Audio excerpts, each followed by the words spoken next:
देना है।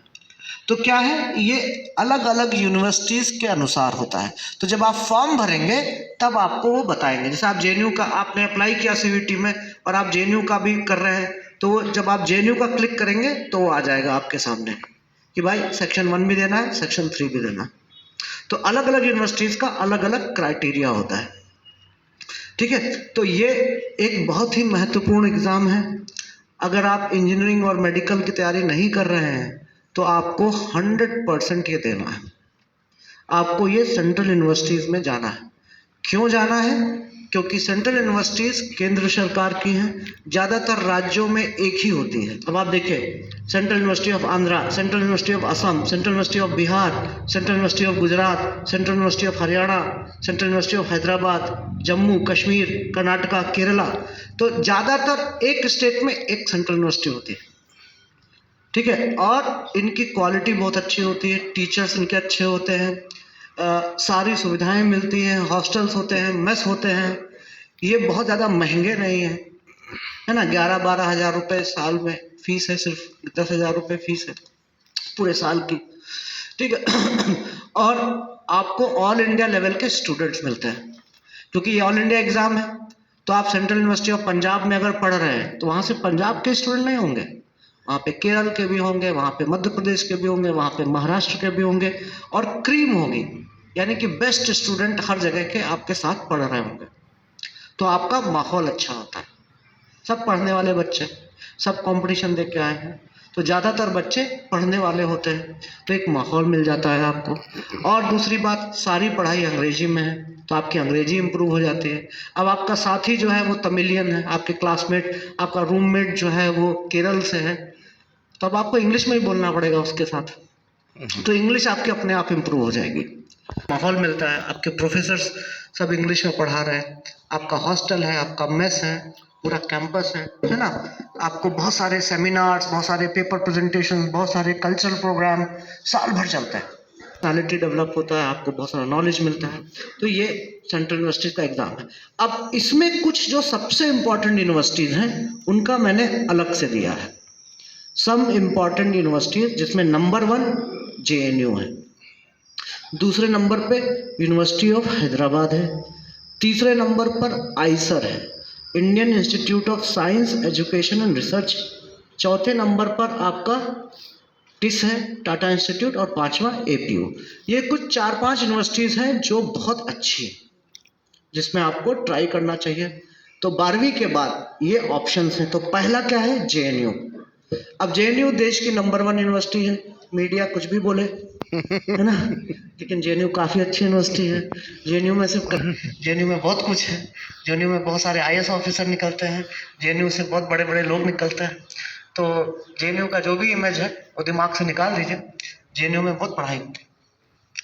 तो जेएनयू को बनना, लेकिन जेएनयू बहुत अच्छी है, मतलब पढ़ाई में बहुत अच्छा है। जेएनयू में बीएससी नहीं है, बीकॉम नहीं है, जेएनयू में सिर्फ बीए होता है। एमए में बहुत कुछ है, एमए है, एमएससी है, सब कुछ है पोस्ट ग्रेजुएशन में, लेकिन अंडर ग्रेजुएशन में, यूजी में सिर्फ बीए है। और बीए भी किस में है?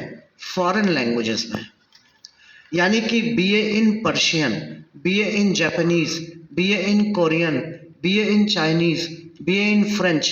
ये कुछ 8-10 भाषाएं हैं जिसमें वो 4 साल का बीए ऑनर्स कोर्स कराते हैं। ये इंडिया का अनोखा कोर्स है, अपने आप में सिर्फ 2-3 यूनिवर्सिटी हैं जहाँ पे ये होता है। BA BA in Chinese, BA in Japanese, यानी कि 4 साल आप जापान के बारे में, जापान की भाषा सीखेंगे, जापानीज सीखेंगे, आप जापान का कल्चर, जापान का हिस्ट्री, सब कुछ पढ़ेंगे। अगर आप बीए चाइनीज़ कर रहे हैं तो आप चाइना के बारे में बहुत कुछ पढ़ेंगे। और ये इतने अच्छे हैं कि ये सब बीए चाइनीज़, खासतौर पे कुछ भाषाएं, जैसे कि BA Chinese, BA Korean, BA Japanese, इनका स्कोप इतना ज़्यादा है, लाखों रुपए बच्चे कमाते हैं। बीए सेकेंड ईयर तक आते आते ही आपकी कमाई शुरू हो जाएगी, ट्रांसलेशन का काम आपको मिलने लगेगा, क्योंकि चाइनीज़, जापानीज़, कोरियन, बहुत सारी फैक्ट्रीज, बहुत सारे उनकी कंपनीज़ हैं जो इंडिया आती हैं। अब ये 3 देश ऐसे हैं जहाँ पे इंग्लिश नहीं बोली जाती है। चाइनीज़ लोगों को अंग्रेजी नहीं आती, जापानीज़ को अंग्रेजी नहीं आती, कोरियन को नहीं आती। तो उनको ऐसे लोग चाहिए होते हैं जिनको चाइनीज़ भी आती हो और इंग्लिश भी आती हो। तो इंडिया में ऐसे बहुत सारे लोग हैं, क्योंकि इंडिया में हम सब लोग अंग्रेजी तो पढ़ते ही पढ़ते हैं, है ना। तो हिंदी, जैसे अगर मैं हिंदी मीडियम का हूँ और हिंदी और इंग्लिश, आपको तो 3 भाषाएं आती। तो अगर आप चाइनीज़ सीख लेंगे तो अब आपको 4 भाषाएं आ गई। अब चाइनीज़ कंपनीज के लिए आप तो बहुत कीमती हैं, है ना, क्योंकि उनको आप मोबाइल फ़ोन बेचना है आपको, तो मोबाइल फ़ोन सब चाइना से आते हैं, तो उसको बहुत सारे ट्रांसलेटर्स चाहिए होते हैं, बहुत सारे उनको लैंग्वेज के एक्सपर्ट चाहिए होते हैं, तो बहुत उनका अच्छा सैलरी होता है और बहुत डिमांड होती है। फिर इंडियन गवर्नमेंट को बहुत सारे चाहिए होते हैं फॉरेन लैंग्वेज एक्सपर्ट। अब मोदी जी अगर जापान जाएंगे तो मोदी जी को बात करनी है मंत्री से, वहाँ के मंत्री से। अब वहाँ के मंत्री को अंग्रेजी नहीं आती है, मोदी जी को जापानी नहीं आती है, तो कोई ट्रांसलेटर चाहिए। तो वो ट्रांसलेटर सब जेएनयू से ही होते हैं ज़्यादातर। तो आप देखेंगे कि बड़े बड़े जो डेलीगेशंस होते हैं, बड़े बड़े मीटिंग्स होती हैं, उसमें जो लैंग्वेज के एक्सपर्ट होते हैं वो सब यहीं से होते हैं। तो ये लैंग्वेज का बहुत अच्छा एक है, काफ़ी स्कोप है। कुछ लैंग्वेजेस ऐसी हैं जिसका स्कोप अब इतना नहीं है, जैसे कि रशियन। एक समय में रशियन का बहुत स्कोप था, थोड़ा अभी कम हो गया, बट लेकिन ये 3-4 लैंग्वेजेस हैं, चाइनीज़, जापानीज़, स्पेनिश भी अच्छी है, जर्मन भी अच्छी है, फ्रेंच भी अच्छा है, इन सब में स्कोप है। और आप बहुत सारा फॉरेन घूम सकते हैं, बहुत सारा स्कॉलरशिप है, आप बाहर जा सकते हैं, बहुत कुछ कर सकते हैं। तो ये जेएनयू में होता है। उसके बाद यूनिवर्सिटी ऑफ हैदराबाद आता है सेकंड नंबर पर। इंडिया की दूसरी सबसे अच्छी यूनिवर्सिटी मानी जाती है। और यूनिवर्सिटी ऑफ हैदराबाद में 5 साल का इंटीग्रेटेड कोर्स होता है, यूजी और पीजी एक साथ होता है। तो यानी कि 12वीं के बाद आप वहाँ पे जाकर बीएससी प्लस एमएससी कर सकते हैं, या आप बीए प्लस एमए कर सकते हैं। तो इसको हम बोलते हैं इंटीग्रेटेड मतलब जुड़े हुए एक ही। तो 5 ईयर इंटीग्रेटेड कोर्स है और सारे सब्जेक्ट्स में है, maths, physics, chemical sciences, systems biology, optometry, health psychology, अर्थ sciences, applied geology, sociology, political science, economics, बहुत सारे सब्जेक्ट्स में है। और ये कोर्सेज बहुत अच्छे हैं, मतलब इतने अच्छे हैं कि इनकी सिर्फ सीटें 20-20 रहती हैं, 20-25 सीट एक कोर्स की। बहुत टफ कंपटीशन होता है, लेकिन पढ़ाई बहुत अच्छी है ना। आप साइंसेस हो या सोशल साइंसेस हो, बहुत अच्छे से आप ये कर सकते हैं। 5 साल का है, 3 साल के बाद आप डिग्री लेकर जा भी सकते हैं। अगर आप कंटिन्यू नहीं करना चाहते हैं तो 3 साल के बाद आप ग्रेजुएशन की डिग्री लेकर जा सकते हैं, ठीक है। तो इंटीग्रेटेड कोर्सेज का ये फ़ायदा होता है। तो ये आपका, ये दोनों नंबर 1 और नंबर 2 यूनिवर्सिटीज़ हैं इंडिया की यूजी के लिए, और इन दोनों का CUET के थ्रू ही एग्ज़ाम होता है। ये जो ऊपर वाला एग्ज़ाम है ना, इसी के थ्रू एंट्रेंस एग्ज़ाम है। पहले जेएनयू का अलग होता था, हैदराबाद का अलग होता था, अभी 2 साल से वो नहीं है। अभी एक ही एग्ज़ाम है CUET ऊपर वाला, इसी से इनका एंट्रेंस होता है। अब कुछ बच्चे ऐसे हैं जिनको साइंटिस्ट बनना है, जिनको साइंस में बहुत इंटरेस्ट, इंजीनियर नहीं बनना चाहते, वैज्ञानिक बनना चाहते हैं, फिजिसिस्ट बनना चाहते हैं, बायोलॉजिस्ट बनना चाहते हैं, केमिस्ट बनना चाहते हैं। अब जैसे कि आपने कोविड को देखा, तो कोविड में वैक्सीन किसने बनाई? कौन सा साइंटिस्ट है जो वैक्सीन बनाते हैं? बायोलॉजिस्ट होते हैं, बायोकेमिस्ट होते हैं वो, है ना। आप बीमारी का पता लगाना, बीमारी की दवाई बनाना, चंद्रयान जो रॉकेट गया है ना, तो उसको पीछे कौन लोग रहे होंगे? वो फिजिसिस्ट होते हैं, जो फिजिक्स के साइंटिस्ट होते हैं, है ना। तो अब ये सारे जो प्योर साइंसेस हैं, है ना, एक तो मेडिसिन हो गया, डॉक्टर हो गया, ये तो अप्लाइड साइंस होता है। इंजीनियरिंग और डॉक्टरी की पढ़ाई अप्लाइड साइंस है। डॉक्टर मेडिसिन की खोज नहीं करता है, डॉक्टर मेडिसिन देता है बस। मेडिसिन की खोज करने वाले साइंटिस्ट अलग होते हैं, है ना। ऐसे ही रॉकेट जो बनाता है वो इंजीनियर बनाता है, लेकिन रॉकेट के पीछे की टेक्नोलॉजी जो होती है, जो पूरा उसका किस दिशा में रॉकेट जाना चाहिए, चंद्रमा पे कहाँ उतरना चाहिए, ये फिजिसिस्ट बताता है, प्योर जो साइंटिस्ट होते हैं। तो अब बहुत सारे बच्चों के मन में वो सब होता है, तो उसके लिए ये आइसर है ना, जहाँ पे आपको आइसर ये जो है ये 7 है। जैसे IITs होते हैं ना, जैसे इंजीनियरिंग के लिए आप जाओगे तो IIT है नंबर 1 पे, है ना, और IIT Delhi, IIT Bombay, IIT Chennai, बहुत सारे IITs हैं। IIT रुड़की, IIT धनबाद, वैसे ही ये 7 आइसर है ना, Indian institute of science education and research. जिनका साइंस में इंटरेस्ट है, जो डॉक्टर नहीं बनना चाहते, इंजीनियर बनना चाहते, लेकिन प्योर साइंस में जाना चाहते हैं, है ना, साइंटिस्ट बनना चाहते हैं, रिसर्चर बनना चाहते हैं, उनके लिए है। इसमें 5 साल का BS MS डुअल डिग्री है। डुअल डिग्री मतलब इंटीग्रेटेड। BS का मतलब बैचलर इन साइंस, MS का मतलब मास्टर इन साइंस। तो यानी कि जिसको हम BSc MSc बोलते हैं वही है, लेकिन ये 5 साल का डुअल डिग्री है। डुअल का मतलब एक साथ आपको करना हो। सारे साइंस में है, physics, chemistry, bio, maths, arts and climate science. सबसे अच्छा पुणे का है, फिर भोपाल का है, फिर कोलकाता है, तिरुवनंतपुरम है, तिरुपति है, और अभी नया उड़ीसा का बरहमपुर है। तो इन सब में वही BS MS के कोर्स हैं, वो बच्चों के लिए जो साइंस में इंटरेस्ट रखते हैं। ठीक है, ये CUET से नहीं होता है, इसका अलग एग्ज़ाम होता है। इसका एग्ज़ाम होता है आपका JEE के थ्रू।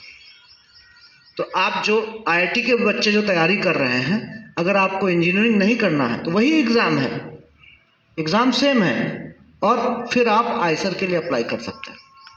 तो यानी कि आइसर का अपना अलग से एग्ज़ाम नहीं है, तो आप JEE के एग्ज़ाम के थ्रू ही आप इसमें एडमिशन ले सकते हैं। दूसरा जो है वो है किशोर वैज्ञानिक प्रोत्साहन योजना। ये गवर्नमेंट 11वीं 12वीं और BSc पार्ट 1 ये 3 लेवल पर ये एग्ज़ाम कराती है, एक स्कॉलरशिप का, जिसको हम बोलते हैं किशोर वैज्ञानिक योजना, KVPY। ये सेंट्रल गवर्नमेंट का एक स्कीम है, जिसमें गवर्नमेंट जो है वो 11वीं 12वीं और BSc पार्ट 1 3 अलग अलग एग्ज़ाम कराती है, और ऐसे बच्चों को स्कॉलरशिप देती है जिनको साइंस में बहुत इंटरेस्ट है। और गवर्नमेंट क्या चाहती है कि वो आगे चलकर वैज्ञानिक बने, साइंटिस्ट बने। तो किशोर वैज्ञानिक प्रोत्साहन योजना, इसके बारे में मैंने लास्ट में अलग से दिया हुआ कि क्या है। ठीक है, तो इससे होता है। तो दो तरीक़ों से आप आइसर में जा सकते हैं, अगर आप इसमें निकल गए हो, ये स्कॉलरशिप क्लियर कर लिया हो, या फिर आप JEE एडवांस पास कर लिया हो, तो उससे फिर आपको आइसर में एडमिशन मिलता है। इसके अलावा अब सोशल साइंस और सोशल वर्क के लिए एक और बहुत अच्छा इंस्टीट्यूशन है, जिसका नाम है TISS, Tata institute of social sciences. ये 4 जगह है, TISS Mumbai, TISS Tuljapur, TISS Hyderabad और TISS गुवाहाटी। ठीक है, तो 4 कैंपस हैं इसके, जिसमें TISS मुंबई, TISS तुलजापुर और TISS गुवाहाटी में UG कोर्सेज हैं। TISS हैदराबाद में पहले UG कोर्सेज थे, अभी बंद कर दिया, तो BA के कोर्सेज हैं। ठीक है, तो अगर आपका सोशल साइंस में इंटरेस्ट है, सोशल वर्क में इंटरेस्ट है, आप एजुकेशन की फील्ड में काम करना चाहते हैं, आप ह्यूमन राइट की फील्ड में काम करना चाहते हैं, आप विमेन राइट्स के लिए काम करना चाहते हैं, आप गांव के डेवलपमेंट के लिए अगर काम करना चाहते हैं, रूरल डेवलपमेंट है, स्लम है, इस टाइप का अगर आपका इंटरेस्ट है ना, लोगों के लिए काम करना चाहते हैं, तो ये इंडिया का ही नहीं, एशिया का नंबर 1 है सोशल वर्क में। TISS जो है वो एशिया का नंबर 1 इंस्टीट्यूशन है सोशल वर्क में। तो TISS, इसमें TISS मुंबई, TISS गुवाहाटी और TISS तुलजापुर, ये तीनों जो हैं वो आपको BSW का कोर्स देते हैं। तो bachelor of social work and bachelor of science analytics and sustainability, ये अभी नया चालू हुआ है, तो ये कोर्सेज है। इसका भी एग्ज़ाम CUET के ही थ्रू होता है। तो वही JNU, हैदराबाद यूनिवर्सिटी और TISS, तीनों का एक ही जैसा है, एक ही एग्ज़ाम है, CUET, उसी के थ्रू होता है। अब 5वां जो है वो प्राइवेट यूनिवर्सिटी है, लेकिन उसको मैंने आपको बोला कि मैं प्राइवेट यूनिवर्सिटी की ज़्यादा वकालत नहीं करता हूँ, क्योंकि वो बहुत महंगी होती हैं और उनका पढ़ाई का लेवल भी उतना अच्छा नहीं है। लेकिन ये जो यूनिवर्सिटी है ये थोड़ी अलग है, अजीम प्रेमजी यूनिवर्सिटी। इसके 2 कैंपस हैं, बेंगलोर एक कैंपस है, दूसरा भोपाल है। भोपाल अभी इसी साल खुला है, बेंगलोर उनका काफ़ी 15-16 साल से। अब आप सबने नाम सुना होगा अजीम प्रेम जी का, जो कि इंडिया के सबसे रिचेस्ट आदमी है, one of the richest person है। उनकी कंपनी है विप्रो, तो उन्होंने ही खोली, और ये काफ़ी महंगी है, 7-8 लाख 10 लाख उसका फीस है।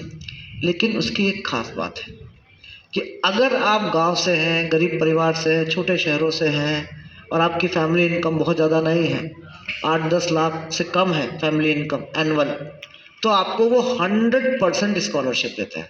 यानी कि आप पूरा फ्री, रहना, खाना, पढ़ाई सब फ्री, और आपको लैपटॉप भी देते हैं। मेरे बहुत सारे बच्चे एपीयू से पढ़े हुए, टॉप क्लास यूनिवर्सिटीज़ है, बहुत अच्छी यूनिवर्सिटी है, सारे प्रोफेसर बहुत अच्छे हैं। और दूसरा, अजीम प्रेम जी का ये फिलॉसफी है कि हमें एजुकेशन को डेमोक्रेटाइज करना चाहिए, तो इसकी बहुत अच्छी उन्होंने ये किया कि उन्होंने बहुत सारी स्कॉलरशिप रख दी।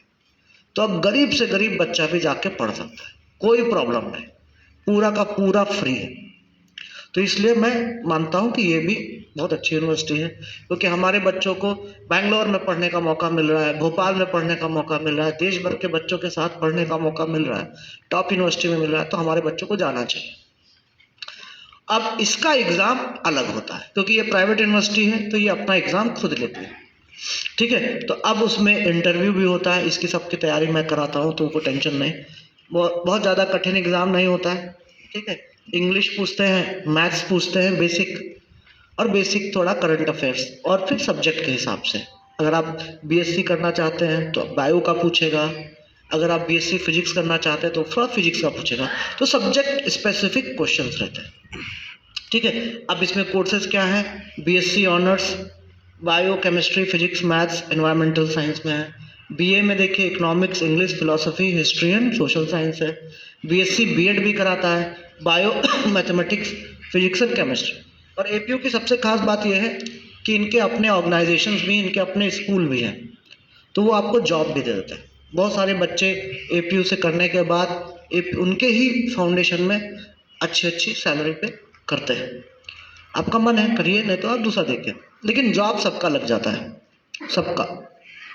तो ये कुछ 4-5 यूनिवर्सिटीज़ हैं जो मैंने अलग से दी हुई हैं। अब उसके बाद अगर आप देखेंगे तो फिर सब्जेक्ट के हिसाब से, ठीक है, फिर आप दूसरा देखेंगे मैनेजमेंट, यानी कि बीबीए एमबीए, फिर आप देखेंगे fine arts design and fashion technology, है ना, एमडेस बीडेस बीएफए एमएफए, ठीक है। उसके बाद आप देखेंगे कि एक्टिंग, बहुत सारे बच्चों का बहुत इंटरेस्ट होता है एक्टिंग में, फिल्म मेकिंग में, थिएटर का, तो उसमें टॉप यूनिवर्सिटीज़ कौन सी हैं। फिर आप देखेंगे जर्नलिज्म एंड मास कम्युनिकेशन में, मीडिया में, टीवी मीडिया, प्रिंट मीडिया, आप पत्रकार बनना चाहते